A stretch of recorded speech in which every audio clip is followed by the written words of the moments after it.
अस्सलाम वालेकुम दोस्तों। इस बैटरी चार्जर में ये मसला है कि जब इसको बिजली और बैटरी के साथ कनेक्ट करता है तो ये बैटरी को तो चार्ज करता है, लेकिन इसका पंखा 2-3 सेकंड बाद रुक जाता है।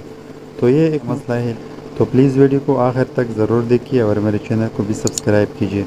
मैं हूँ वहीन और आप देख रहे हैं वहीन इलेक्ट्रिक यूट्यूब चैनल। तो चलते हैं वीडियो की तरफ। हम इसको बिजली में लगाते हैं और बैटरी के साथ इसके वायर कनेक्ट है। इसका पंखा चलता है। अब तो ये देखो, ये अभी 2-3 सेकंड बाद रुका। तो ये देखो, इस चार्जर के ऊपर 40 एम्पेयर लिखा हुआ है और इसको हम बैटरी के साथ कनेक्ट करते हैं और बिजली में सीरीज बोर्ड में लगाते हैं और इसका बटन स्विच ऑन ऑफ करते हैं। यानी ये ख़राब हो चुका है। पहले हम इसको ठीक करते हैं और इसके बाद जो फ़ैन का मसला है इसको हल करते हैं इंशाल्लाह। तो ये देखो, इसके ऊपर 40 एम्पेयर लिखा हुआ था और इसके अंदर जो है गुड की चार्जर का जो सर्किट होता है 20 एम्पेयर का, इसके 2 FET है और वही कैपेसिटर है इसमें आउटपुट का 2700 का और 2 रेक्टिफायर इसमें लगे हुए हैं। यानी ये सिर्फ 20 एम्पेयर ही दे सकता है, इससे ज़्यादा नहीं दे सकता है। अब देखो, इसका जीनर शॉर्ट बता रहा है। तो जब जीनर शॉर्ट हो तो पहले आईसी को निकाल कर चेक करना चाहिए, क्योंकि ज़्यादातर ये आईसी ख़राब हो जाती है। इसकी वजह से जीनर डायोड पर भी शॉर्ट बता रहा है। तो हम इसको निकालते हैं और फिर जीनर डायोड को चेक करते हैं।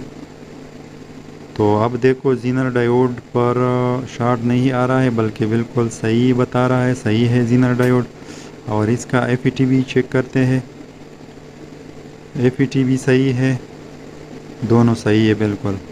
तो अब हम बिजली में लगाते हैं, दोबारा इसको चेक करते हैं। देखो, फ़िल्टर कैपेसिटर पर 303 वोल्ट आता है और जीनर डायोड पर 24 वोल्ट आता है। क्योंकि इसमें आईसी नहीं लगा हुआ है इसलिए इस पर 24 वोल्ट आ रहा है। ये देखो, इस आईसी को चेक करते हैं, ये बिल्कुल फुल शॉर्ट है। तो हम इसको नया आईसी लगाते हैं। इसको लगाने के बाद फिर हम चेक करते हैं इसको। और अब हम इसके वोल्टेज चेक करते हैं, फिर फ़िल्टर कैपेसिटर पर वोल्ट चेक करते हैं पहले। ये 280 वोल्ट आता है यहाँ पर और जीनर पर देखो 21 वोल्ट आता है, जो कि बहुत ज़्यादा है।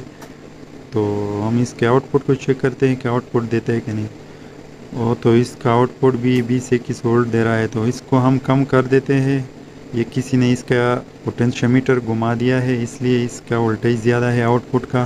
तो अब हम चेक करते हैं दोबारा। जीनर पर 11-12 वोल्ट हो गया और आउटपुट पर भी 1385 वोल्ट, जो कि बिल्कुल परफेक्ट है। तो ये मसला तो हल हो गया। अब हम जो मेन मसला है पंखे का, जो 2-3 सेकंड चलता है और फिर रुकता है, इसको हम चेक करते हैं।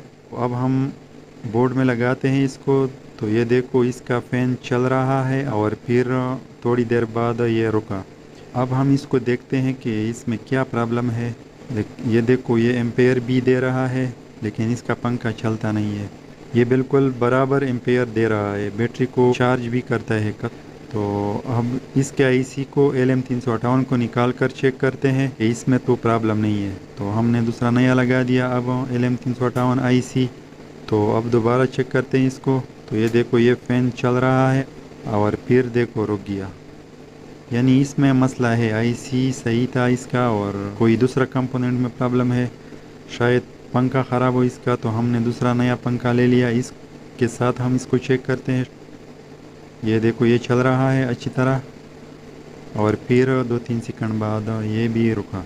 तो अब हम इसके एम्पेयर को बढ़ा देते हैं, वोल्ट को। यानी जब इसमें मसला ये है कि जब इसके एम्पेयर 10 से कम हो तो पंखा बंद होता है और जब 10 एम्पेयर दे रहा है उस वक़्त इसका पंखा चलता है। 2 hours later.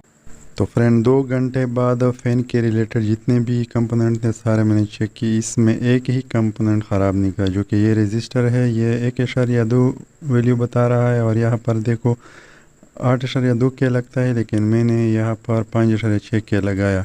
तो जब इसको मैंने चेंज किया तो इसका मसला हल हो गया। तो अब देखो, अब हम इसको चेक करते हैं।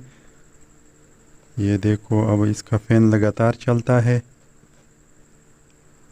ये देखो, ये अब रुकता नहीं है और एम्पेयर 7-7.5 एम्पेयर दे रहा है। ये लगातार चलता है। तो बहुत मुश्किल से इसका मसला हल हो गया। Thank you for watching. Channel को सब्सक्राइब कीजिए। अल्लाह हाफिज़।